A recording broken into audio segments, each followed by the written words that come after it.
Each year, the business leaders from Michigan host a CEO summit to bring together some of the most influential leaders in our state. And this year, they're focusing on Michigan business transforming through the use of technology and competing in a global marketplace. And joining us now is the CEO of Business Leaders from Michigan, Doug Rothwell. Doug, it's always good to have you back here on MiWeek.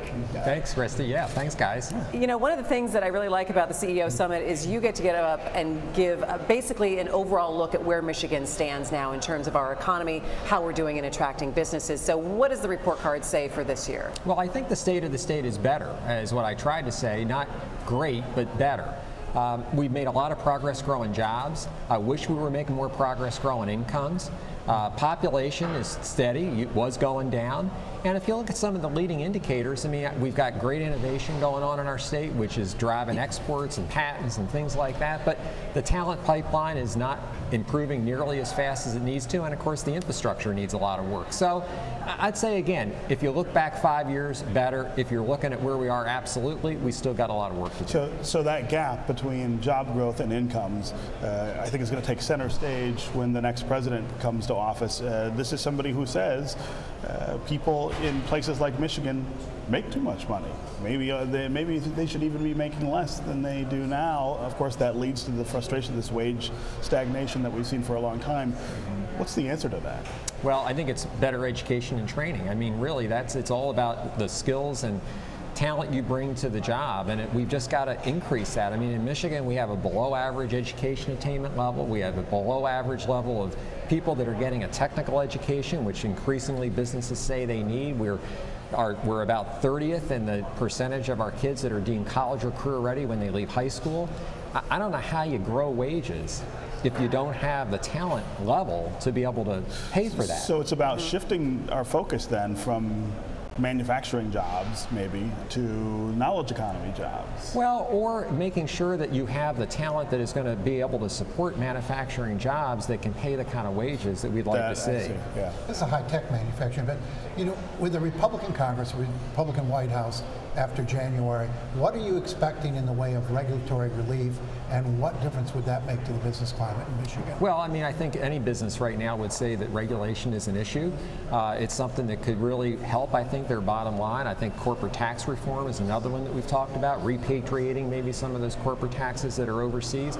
Fortunately, we focus on Michigan.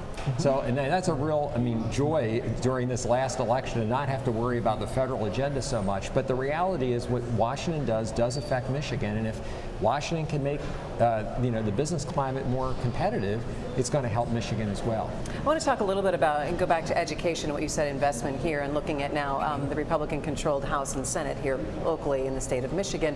What does that translate to in terms of asking for more money for education? Because it seems like there's always been a butting of heads of how much money we should actually be spending on education, whether it's K through 12 or whether it's investing in higher ed in the state. Yeah, well, I think the difference is, Christy, with K-12 education, we're not sure more money is necessarily the answer, because what we're looking at right now is a state that already is above average in the level of investment that we make in K-12 education, but the results we're getting are below average.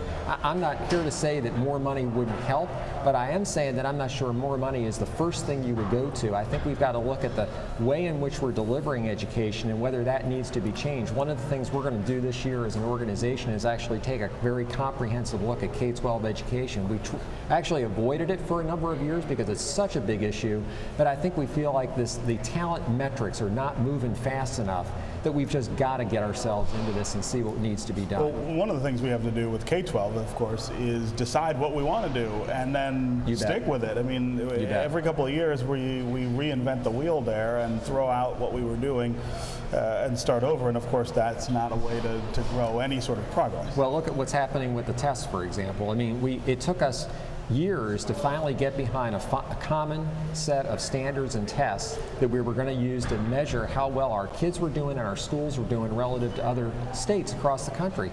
We changed it now 3 times in 4 years, and we're talking about changing it again. That's just not good. It doesn't work. That's not healthy. Now, Doug, you've worked a lot with the Snyder administration in shaping his agenda. 2 years left. Are there new initiatives on your wish list, or is it just simply a matter of making what you've already done work better or strengthening that? Well, I think it's a little bit of both, Nolan. You can't just rest on your laurels. But there are things there that still need to be done. Unfunded liabilities is one. There's still a lot of overhang in terms of the promises that we've made to government employees, particularly, that we've not put money away to pay for. I think we got to figure out a way to solve that, because that's basically an IOU to our future generation if we don't fix that now. There's a lot of good fiscal practices that the governor and the state have put in place, but they're in practice, not policy. We'd like to see them put in law. Passing budgets, for example, by June 30th, simple example. But there's things that you got to do to move forward too. So, you know, for example, we're a state that we don't think we're as competitive as we should be on economic development. States are spending a hell of a lot more than we are. We need to catch up with that and have tools that are comparable to what those other states are using. And the same goes with talent, as we talked about. We've got to make sure we've got an education system that is getting better, not just staying the same. Doug, give us a comparison in terms of the other states that you're looking at right now that Michigan should be doing as well as or even better. Well, I mean, economic development's a great example. The states around us have tools that they use to attract and create jobs that we don't have in Michigan. And so therefore, we're kind of trying to compete with one arm tied behind our back. There's legislation actually being considered in the Senate right now that would change that, and that's something we've been working on with the governor. We think would make us more competitive going forward. I think in the talent space that we just talked about is standards and testing. I mean, if we can just see through the changes that we've begun to put in place, that will give us a yardstick we can use to see how well the schools are improving for the future. All right, Doug Rothwell, Business Leaders from Michigan, thanks so much. It's always good to see you. Good Thanks to see for joining you us. And that is going to do it for MiWeek. Thanks so much for joining us. Make sure you check us out on Facebook and Twitter. We are there.